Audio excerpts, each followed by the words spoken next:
Indian express एक बार फिर से विवादों के घेरे में है। नीरज चोपड़ा से जुड़े ऑनलाइन इंटरव्यू से उत्पन्न विवाद का मामला अभी ठंडा भी नहीं हुआ था कि अभी योगी सरकार को लेकर एक नया विवाद उत्पन्न हो गया। हाल ही में इंडियन एक्सप्रेस के संडे एडिशन में योगी सरकार से संबंधित एक विज्ञापन को लेकर काफी विवाद उत्पन्न हुआ है, जिस पर प्रारंभ में वामपंथियों ने योगी सरकार को घेरने का प्रयास किया था, परंतु अंत में वो मामला उल्टा उन्हीं पर भारी पड़ा क्योंकि गलती इंडियन एक्सप्रेस की निकली। टीएफआई पर आपका स्वागत है और मैं अनिमेश पांडे आपको बताने जा रहा हूं कि कैसे योगी सरकार से जुड़े एक विज्ञापन में गलत फोटो इस्तेमाल करने पर इंडियन एक्सप्रेस ने माफी मांगकर वामपंथियों के एजेंडे की हवा निकाल दी। इंडियन एक्सप्रेस के संडे एडिशन में योगी सरकार के कार्यों की प्रशंसा में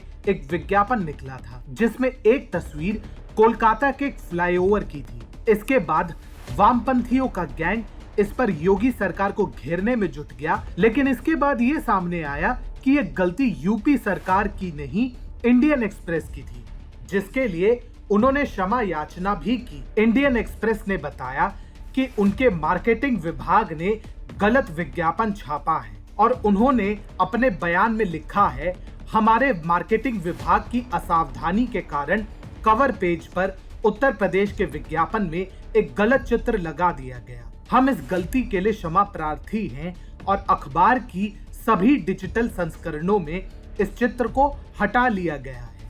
अखबार ने स्पष्ट कहा है कि उसके मार्केटिंग डिपार्टमेंट ने वो चित्र प्रोड्यूस किया है और उसकी गलती से ऐसा हुआ है। इस विज्ञापन के सामने आने पर क्या ध्रुव राठी, क्या महुआ मोइत्रा, सबके सब ये बताने लगे कि कैसे योगी सरकार के पास विकास के नाम पर कुछ नहीं है और वह बंगाल के विकास को चोरी कर रहा है। उदाहरण के लिए अभिषेक बनर्जी ने अपने पोस्ट में लिखा, योगी आदित्यनाथ के लिए यूपी को बदलने का मतलब है ममता बनर्जी के अगुवाई में हुए विकास कार्यों की तस्वीरों को चुराना और उन्हें अपने लिए इस्तेमाल करना।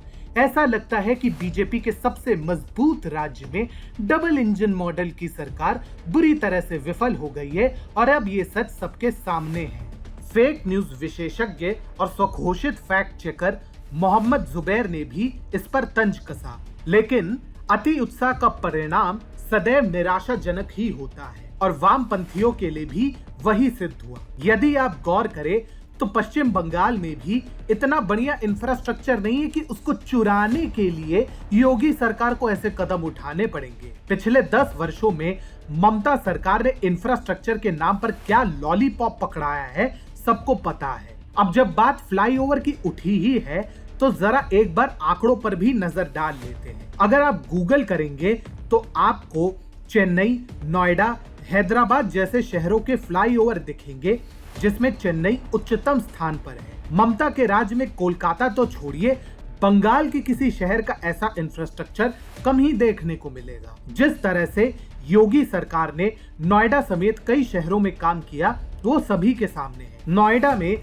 2017 में शुरू 10,757 करोड़ रुपए की लागत से बुनियादी ढांचा परियोजनाएं पूरी हो चुकी हैं, जिसमें एक्वा मेट्रो लाइन, एक कोविड अस्पताल और 12,500 से अधिक कारों के लिए पार्किंग की व्यवस्था है। दिल्ली से नोएडा डायरेक्ट फ्लाईओवर ने कनेक्टिविटी बढ़ा दी है। कुल मिलाकर योगी सरकार के राज में बुनियादी ढांचे में बड़े पैमाने पर सुधार हुआ है।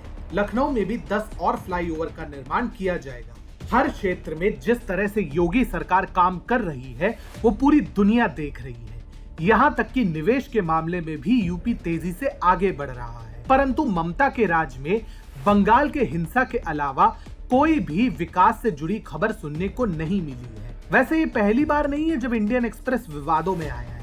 इसी प्रकार से इंडियन एक्सप्रेस भी कभी नीरज चोपड़ा विवाद तो कभी कोविड को लेकर भ्रामक खबरें फैलाने के लिए विवादों के घेरे में रहा है। ऐसे में इंडियन एक्सप्रेस द्वारा केवल क्षमा याचना पर्याप्त नहीं है। जिस प्रकार से वामपंथी टूट पड़े और उन्होंने योगी सरकार को तरह तरह के उलाहने दिए, उससे स्पष्ट था कि इंडियन एक्सप्रेस से यह विज्ञापन भूल से नहीं छपा था, ताकि योगी सरकार का नाम बदनाम किया जा सके। जिस प्रकार से ये सारी घटना घटी और जब पोल खुलने पर इंडियन एक्सप्रेस ने विवाद से बचने के लिए क्षमा याचना की, तो ऐसे में यदि नीरज चोपड़ा के उस ऑनलाइन इंटरव्यू में भी अगर इंडियन एक्सप्रेस की ओर से कोई गड़बड़ी निकले तो कोई हैरानी नहीं होगी।